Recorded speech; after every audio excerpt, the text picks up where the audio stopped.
காட்சி 1. டிஃபன் சாப்பிடு.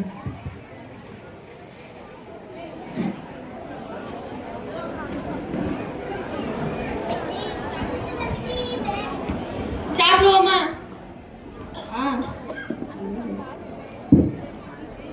சாப்பிடுறதுக்கு முன்னாடி ப்ரேயர் பண்ணிட்டு சாப்பிடுவோம். Oh Lord, thank you for this wonderful morning and this morning tiffin. Amen. அம்மா, நான் உங்கள்கிட்ட ஒன்று சொல்லணும். என்னது? ஃபியூச்சர் பத்தியா இல்ல மேரேஜை பத்தியா? இல்லைம்மா, கர்த்தர் என்னை அழைக்கிறேன். நான் வந்து மிஷினரியா இந்தியாவுக்கு போகலான்னு இருக்கேன். என்ன மிஷினரியா இந்தியாவுக்கு போறியா?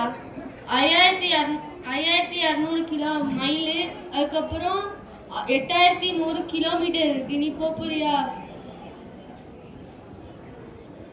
சாரா அல்றா. நீ அவளை மட்டும் எப்படியாவது சமாதானப்படுத்து. இங்க பாரு சாரா, நான் உனக்கு ஒரு கதை சொல்லட்டுமா? கடல்ல முத்தெடுக்க போறவங்க எல்லாம் கயிறு கட்டி உள்ள இறங்கும் போது அவங்க சிப்ளிங்ஸ் தான் அந்த கயிறை பிடிச்சிருப்பாங்க.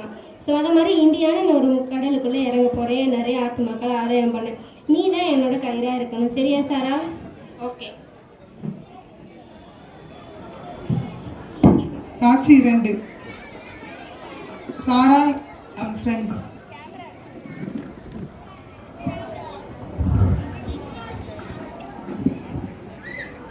பாப்பா நீ பின்னதலி போடுங்க. Hi friends. என்ன சாரா, உங்க அண்ணன் எங்கேயோ வெளிநாட்டுக்கு போயிருக்காங்க. உனக்கு கவலையாவே இல்லையா? நான் என்ன சோகமா இருக்கேன்? எங்க அண்ணன் நான் ஜாலியா இருக்கேன். ஏன்னா எங்க அண்ணன் எனக்கு ஒரு கதை சொன்னான். என்ன கதை? இந்தியால முத்துகளில் உள்ள ஆத்மாவே எடுக்க போயிருக்கான். அதனால நான் ரொம்ப ஜாலியா இருக்கேன். அப்படியா? காட்சி 3. ஜான் டக்கர் இந்தியாவில்.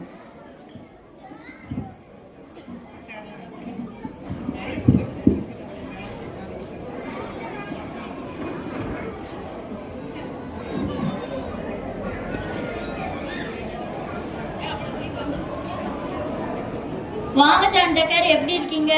நான் நல்லா இருக்கேன். நம்ம இந்தியாவை ஒரு டைம் சுத்தி பார்த்துட்டு வரலாமா? சரி வாங்க, உங்களுக்கு எல்லா இடத்தையும் சுத்தி காமிக்கிறேன். அங்க என்ன நடக்கு? ஏன் அந்த சின்ன பொண்ணு அப்படி கிளம்பியிருக்கா? அது வந்து குழந்தை திருமணம். சின்ன வயசுல இந்த நாட்டுல எல்லாரையும் கல்யாணம் பண்ணி கொடுத்துருவாங்க. இல்ல இந்த இடத்துல ரொம்ப சகஜம். இது ரொம்ப தப்பு.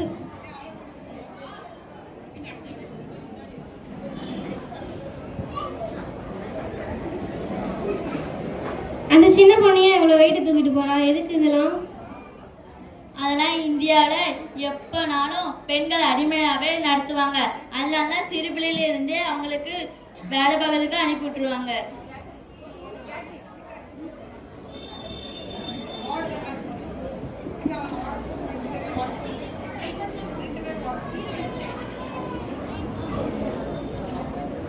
ஏன் அந்த சின்ன பொண்ணு அழுதுட்டே ஓடுறா? சிறு வயசுல கோயில கொண்டு அவங்க அம்மாமாரெல்லாம் சேர்த்துருவாங்க. அதான் அந்த பொண்ணு அப்படி அழுதுட்டு போறா. எனக்காண்டி ஒரு 2 பேரை கூப்பிடுங்களேன், நான் உங்கள்கிட்ட பேசணும். அம்மா கொஞ்சம் இங்க வாங்களேன்.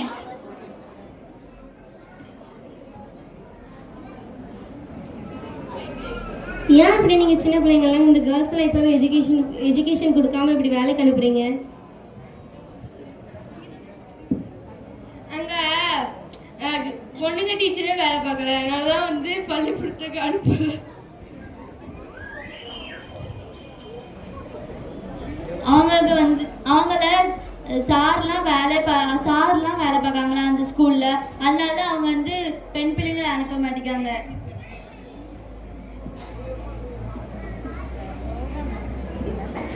சரி ஜான் டக்கர், நீங்க கொஞ்ச நேரம் ரெஸ்ட் எடுத்துருவாங்க. பரவாயில்ல, நம்ம சுத்தி பார்க்கலாம். நான் இதுக்காண்டி கண்டிப்பா கரெக்டாக ஜோன் பண்ணணும்னு நினைக்கிறேன். சரி டக்கர், நான் பரவாயில்ல உங்களை வந்து மீட் பண்ணேன். ஏசப்பா, இந்தியாவில் பெண் பிள்ளைங்களுக்கு வந்து கொஞ்சம் கூட பாதுகாப்பு எஜுகேஷன் எதுவுமே கொடுக்கல. நான் இதுக்காண்டி ரொம்ப கஷ்டப்படுறேன். நீங்கள் எல்லாத்தையும் கொடுக்கறதுக்கு கிருபை செய்யுங்க. இப்போ நான் என் தங்கச்சிக்கு நான் ஒரு லெட்டர் எழுதணும். அவள் கண்டிப்பாக ஏதாவது பண்ணுவான்.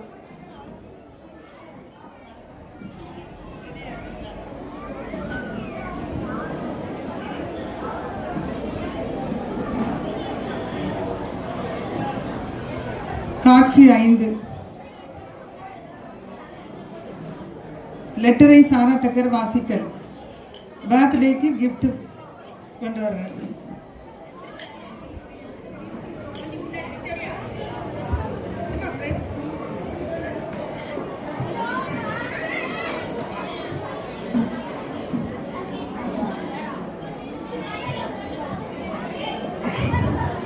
அன்புள்ள தங்கை சாரா, இந்தியாவில் பெண் பிள்ளைகள் படுகிற கஷ்டம் எனக்கு தாங்க முடியவில்லை. இங்கே பெண் அடிமைத்தனம், படிப்பு இல்லை, தேவதாசி முறை, குழந்தை திருமணம், இதனை மாற்ற பெண்களுக்கு என்று தனியாக பள்ளி கல்லூரி ஆரம்பிக்கப் போகிறேன். அதற்கு நீ பணம் அனுப்பு.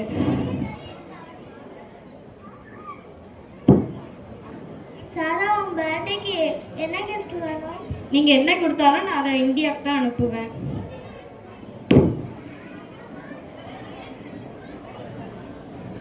என்னுடைய பேரண்ட்ஸ் என்னுடைய திருமணத்திற்கு வச்சிருக்க நகையெல்லாம் எல்லாத்தையும் இந்தியாவுக்கு தான் அனுப்புவேன்.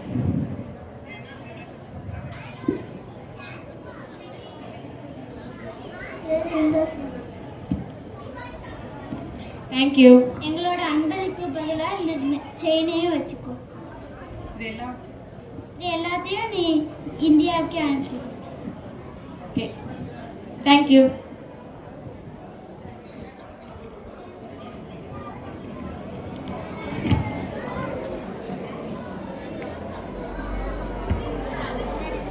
சாரா எனக்காண்டி இவ்வளோ ஜுவல்ஸ் எல்லாம் அனுப்பியிருக்கா. இதை வச்சு நான் கண்டிப்பாக ஸ்கூல்ஸ் காலேஜ்லாம் கேர்ள்ஸ்க்காண்டி ஆரம்பிக்கணும்.